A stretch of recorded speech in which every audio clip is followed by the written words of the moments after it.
බැටළුව වගේ උරනිනව කිව්වොත් ඔයාලා විශ්වාස කරනවද? මේ ඉන්නේ මැංගලිට්සා. 19 වෙනි සියවසේ මැද භාගයේදී හොයාගත්ත මෙයාලගේ උපන් ස්ථානය වෙන්නේ හංගේරියාව. මේ සතාගේ හැම ලෝම වලින් ආවරණය වෙලා තියෙන නිසා තමයි මෙයාලට බැටළුවෙකුට සමාන පෙනුමක් ලැබිලා තියෙන්නේ.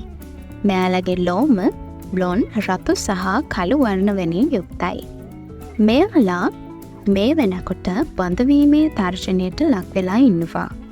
1990 ගණන් වෙනකොටත් මැංගලිට්සා රන් 200කටත් වඩා අඩු ප්‍රමාණයක් තමයි ඉතුරු වෙලා ඉන්නේ.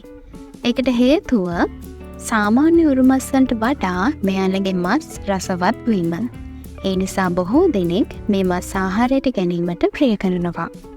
මේ වගේ ඔයාලා නොදන්න දේවල් දැනගන්න කැමති නම් අපිව subscribe කරලා තියාගන්න.